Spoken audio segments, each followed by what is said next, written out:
आपका नया साल मंगलमय हो, आपके जीवन में खुशियां आए, ऐसी मैं प्रभु से प्रार्थना करता हूं। आज की पत्रकार वार्ता का मकसद ये है कि आम आदमी पार्टी अपने तीसरे चरण की पदयात्रा की शुरुआत 16 जनवरी से 22 जनवरी तक करने जा रही है। आपको मालूम होगा, पहला चरण रोजगार दो, सामाजिक न्याय दो, सरयू से संगम तक चला। दूसरा चरण वोट बचाओ संविधान बचाओ, रामपुर से अमरोहा तक चला। और तीसरा चरण रोजगार दो सामाजिक न्याय दो पदयात्रा मिर्जापुर के शहीद उद्यान से काशी के सारनाथ तक चलेगी। लगभग 90 से 100 किलोमीटर का ये रूट है। तो ये जानकारी आपके माध्यम से लोगों तक पहुंचानी थी। आज उत्तर प्रदेश में जिस तरह से लोक सेवा आयोग के सामने प्रयागराज में नौजवानों का, छात्रों का, बेरोजगारों का प्रदर्शन चल रहा है, जिस तरह से उत्तर प्रदेश में एक के बाद दूसरा पेपर लीक हो जाता है या हाई कोर्ट से स्टे हो जाता है या सुप्रीम कोर्ट से स्टे हो जाता है या हाई कोर्ट से कोई छात्रों के हक में फैसला आता है तो सरकार सुप्रीम कोर्ट चली जाती है। यह जो पूरा खेल रोजगार के नाम पर हो रहा है, बेरोजगारों के साथ जो धोखाधड़ी का काम हो रहा है, उस मुद्दे को हम इस यात्रा के दौरान उठाएंगे। लेखपाल की परीक्षा का पेपर लीक, दरोगा सिपाही की परीक्षा का पेपर लीक, पीसीएस-जे की परीक्षा का पेपर लीक, और जो परीक्षाएं हो रही हैं उसमें आरक्षण का घोटाला कर दो, यानी कोई ना कोई गड़बड़ी कर दो जिसके कारण से नौकरियां ना मिलने पाए नौजवानों को। 69,000 शिक्षकों की भर्ती में ओबीसी का आरक्षण खा लिया। बांदा विश्वविद्यालय की भर्ती में ओबीसी का आरक्षण खा लिया। लखीमपुर कोऑपरेटिव बैंक की भर्ती में ओबीसी का आरक्षण खा लिया। पशुधन विभाग के भर्ती में वहां पे आरक्षण खा लिया। तो सामाजिक न्याय का जो मुद्दा हम उठा रहे हैं उसके पीछे सबसे बड़ी वजह यह है कि आरक्षण जो ओबीसी का, एससी का, एसटी का संवैधानिक हक है, वो किसी बीजेपी के द्वारा मिला हुआ हक नहीं है, संविधान के द्वारा मिला हुआ अधिकार है। उसमें भी गड़बड़ी और घोटाला उत्तर प्रदेश के अंदर हो रहा है। और साथ ही साथ कभी हम देखते हैं पासी समाज के बुजुर्ग को पेशाब चटवाई जाती है, कभी हम देखते हैं कथावाचक की चुटिया काट ली जाती है, कभी हम लोग देखते हैं कि एक सीआरपीएफ के जवान को घोड़ी पे नहीं चढ़ने दिया जाता। ये तमाम सामाजिक भेदभाव की घटनाएं उत्तर प्रदेश में हो रही हैं। तो ये सारे मुद्दे भी हम लोग इस यात्रा के दौरान उठाएंगे। और एक बड़ा वर्ग जो बेरोजगारी से इस वक्त त्रस्त है, वो चाहे बुनकर समाज का हो, वो चाहे रेहड़ी पटरी वाले हों जिनकी दुकानों पर बुलडोजर चला दिया जाता है, वो चाहे रोजगार सेवक हों, आशा बहुएं हों, आंगनबाड़ी हों, शिक्षा मित्र हों, 8वां पेंशन के लिए जूझ रहे लोग हों, जो लोग भी अपने हक के लिए, अधिकार के लिए, रोजगार के लिए संघर्ष कर रहे हैं, अपने आप को नियमित करने के लिए संघर्ष कर रहे हैं, या जो सरकारी कर्मचारी हैं और बाद में पेंशन के लिए संघर्ष कर रहे हैं, मैं सबका आह्वान करता हूं, आइए इस यात्रा से जुड़िए। हमारा मिस्ड कॉल नंबर वही है जो पहले की 2 यात्राओं में था, 750004 0004 750004 0004। तो इस नंबर पर मिस्ड कॉल देकर और 8588841358 पर कॉल करके आप यात्रा का हिस्सा बन सकते हैं, यात्रा के साथ जुड़ सकते हैं और इस यात्रा को लोग कामयाब बनाएं और उत्तर प्रदेश की सरकार मजबूर हो लोगों को नौकरियां देने के लिए, उनके मुद्दों पर ध्यान देने के लिए। ये आम आदमी पार्टी का प्रयास है और जहां हम सत्ता में हैं वहां काम करके दिखाते हैं, जहां विपक्ष में है वहां जनता की लड़ाई लड़ने का काम करते हैं। हमारा यही सिद्धांत है और उस पर ही आम आदमी पार्टी काम कर रही है। और तीसरे चरण की यात्रा के लिए कल काशी प्रांत में मीटिंग भी हुई और मुझे पूरी उम्मीद है कि बहुत ही सफल और अच्छी यात्रा, जैसे 2 यात्राएं हमारी हुई वैसे ही ये पद यात्रा भी होगी। डेट बता दीजिए, किस डेट से? 16 जनवरी से 22 जनवरी तक मिर्जापुर शहीद उद्यान से काशी वाराणसी के सारनाथ तक यात्रा जाएगी। योगी सरकार नलम मणि त्रिपाठी जो कि विधायक है भारतीय जनता पार्टी के, उन्होंने मुख्यमंत्री योगी आदित्यनाथ को पत्र लिखा है कि पुलिस भर्ती में सामान्य वर्ग के लिए आयु सीमा में 3 वर्ष की छूट दी जाए। नहीं, देखिए, जो भी होगा वो नियम कानून के तहत होगा ना। किसी एक आदमी के चिट्ठी लिखने से कुछ नहीं होगा। आयु सीमा में छूट जो संवैधानिक रूप से मिल रही है वही मिलेगी, एक बार सबको मिलेगी। एक बार 3 साल की छूट दी जा चुकी है यूपी में ही, जब 60,000 भर्ती निकली थी 2023 में, तब तमाम लोगों ने विरोध किया था कि लंबे समय से भर्ती नहीं निकली, तो 3 साल बढ़ाया गया था। तो फिर सबका बढ़ाइए ना, सबके लिए एज बढ़ाइए, क्योंकि उम्र तो सबकी बढ़ रही है, वो चाहे सामान्य वर्ग का छात्र हो या ओबीसी SC ST के छात्र हो। तो आयु की सीमा सबके लिए बढ़ाइए।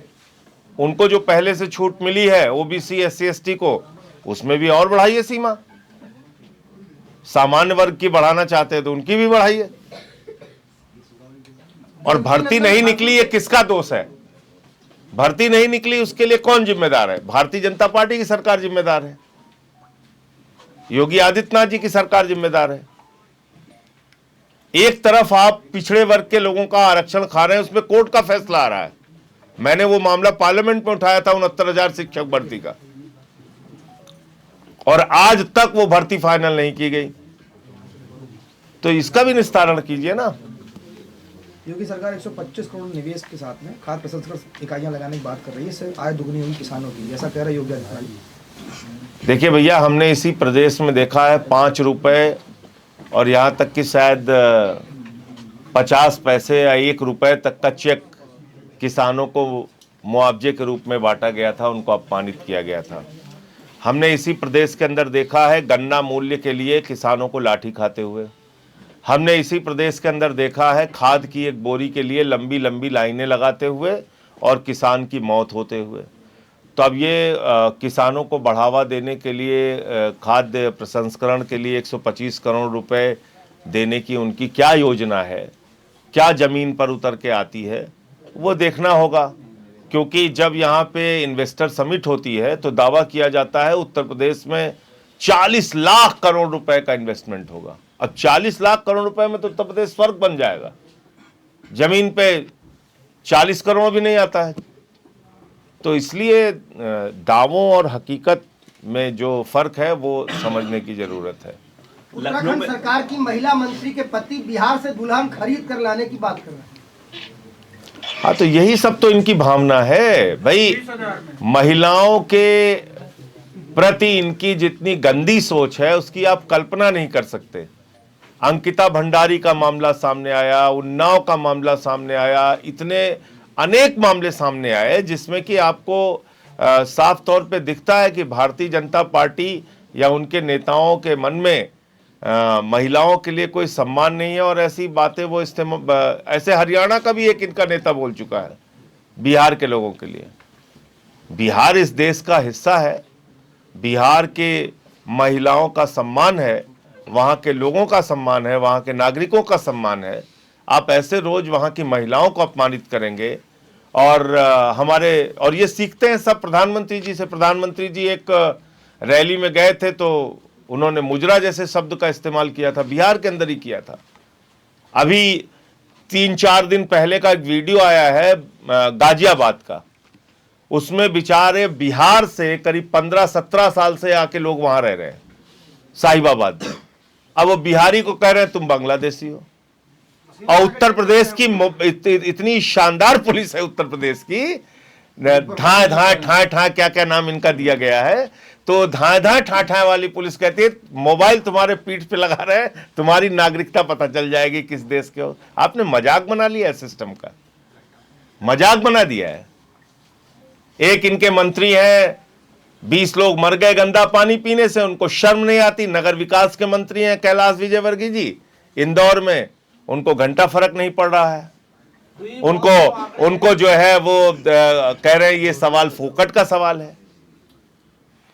ये जो मौत के आंकड़े हैं ये 30 बताए जा रहे हैं, लेकिन जो ऑफिशियल है वो 20 है, तो क्या 30 है उससे ज्यादा हो सकते हैं? देखिए ये तो जांच का विषय है। मैं तो ये कह रहा हूं कि इसमें पूरी पड़ताल इस बात की होनी चाहिए। इंदौर देश के सबसे स्वच्छ शहरों की सूची में एक है, नंबर 1 पर है।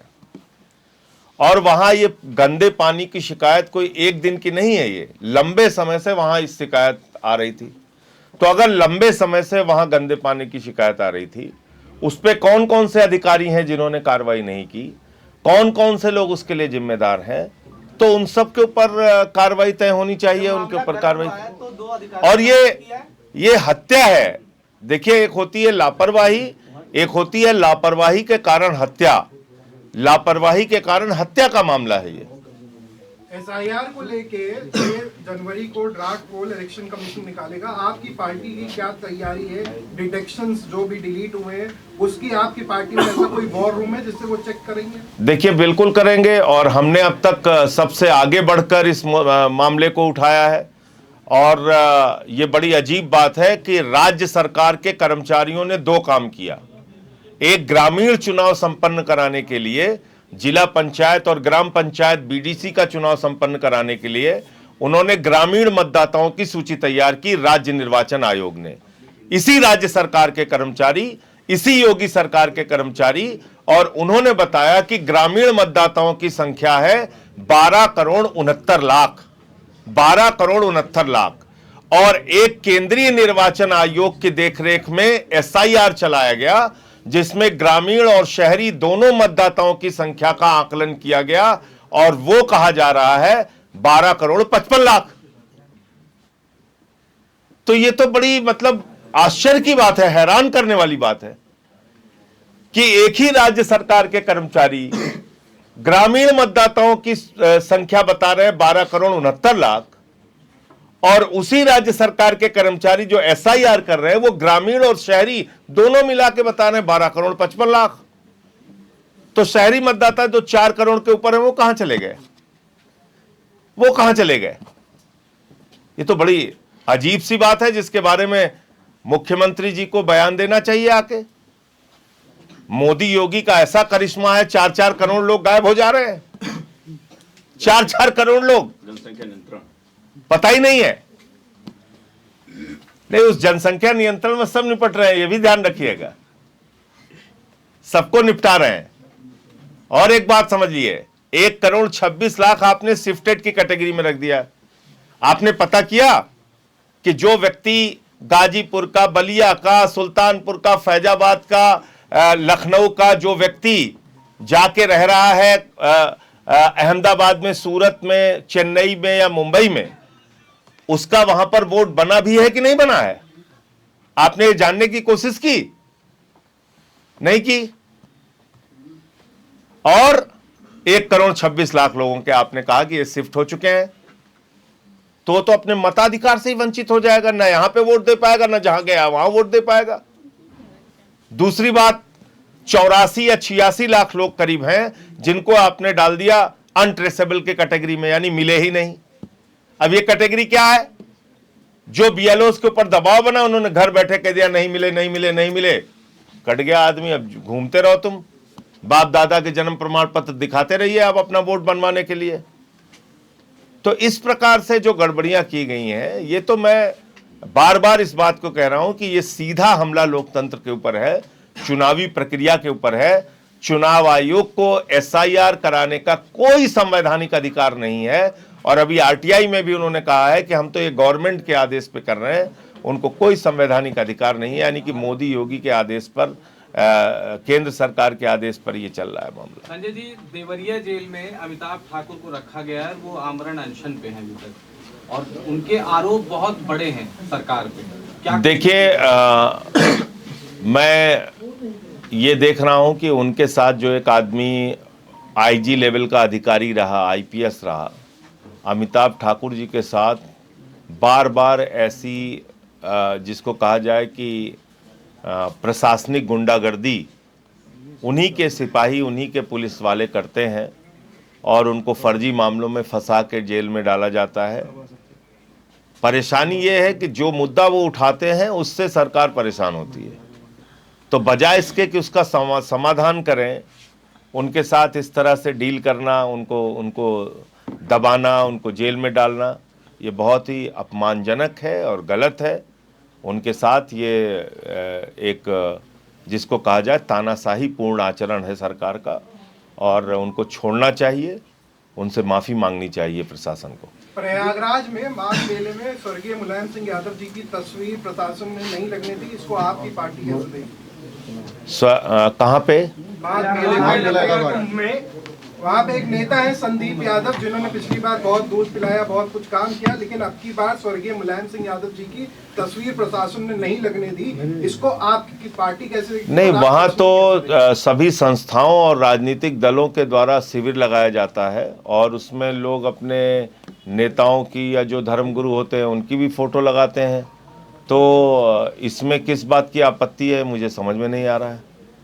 और इसी प्रकार की छोटी छोटी हरकतें उत्तर प्रदेश की सरकार और बीजेपी वाले करते हैं, उनको लगता है इसी से उनको मेडल मिल जाएगा, तो यही काम कर रहे हैं। अच्छा, भारतीय जनता पार्टी के नए प्रदेश अध्यक्ष पंकज चौधरी आ गए हैं और शुरुआत हो गई है। ब्राह्मण समाज की बैठक को लेकर पत्र लिख दिया उन्होंने। अब इस पे ब्राह्मण समाज के लोगों को या ब्राह्मण समाज के विधायकों को अपनी बात कहनी चाहिए, उनको अपना विरोध दर्ज कराना चाहिए। लेकिन जिस तरह से पंकज चौधरी ने खबरें आई अखबारों में और मीडिया में कि डांट लगाई और फटकार लगाई, ये तो बहुत ज़्यादा अपमानजनक है कि आपने एक बैठक कर ली अपने कुछ मुद्दों को लेके, तो उसके लिए डांटे फटकारे जा रहे हैं, वो ठीक नहीं है। अभी असम में चुनाव होने वाला है और वहाँ पे भी हेमंत विश्वकर्मा प्लानिंग कर रहे हैं कि 8 से 10 हज़ार फरवरी में लोगों को ट्रांसफर, महिलाओं को ट्रांसफर कर दिए जाएंगे। तो ये मॉडल, वैसे बिहार में देखा था कि मॉडल कोड ऑफ कंडक्ट नहीं फॉलो हुआ था, ठीक है, और ऑपोजिशन पार्टियों ने बहुत विरोध किया था। इसको अभी असम में अगर वो ट्रांसफर कर देंगे तो ऑपोजिशन पार्टी और खासकर आपकी पार्टी का इस पे क्या रुख होगा? देखिए, तेलंगाना में केसीआर ऐसी स्कीम किसानों के लिए ला रहे थे और 6 महीने पहले ला रहे थे, तो उसके ऊपर रोक लगा दी गई थी। उसकी तो सारी डिटेल्स है। तो आप सेलेक्टिव नहीं हो सकते ऐसे मामलों में।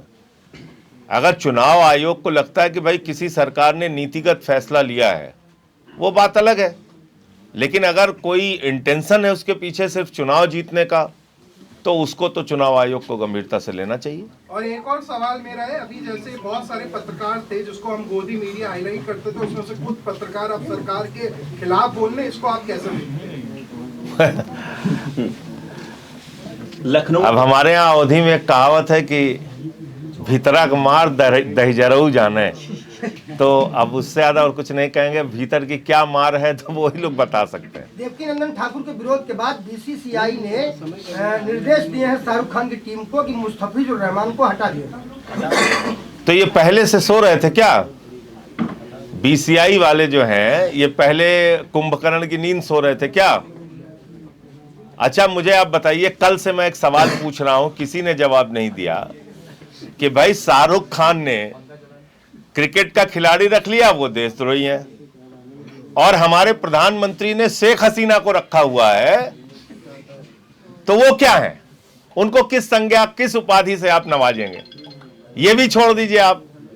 अडानी जी जो हैं, उनके प्रधानमंत्री जी के सबसे घनिष्ठ मित्र जो हैं, वो हिंदुस्तान की बिजली झारखंड को सप्लाई कर रहे हैं। और मैं अभी आपको खबर दिखा सकता हूं कि उनको बिना टेंडर के शेख हसीना ने बिजली का टेंडर दिया था सप्लाई करने का बांग्लादेश में। खबर है मेरे पास, मैं आपको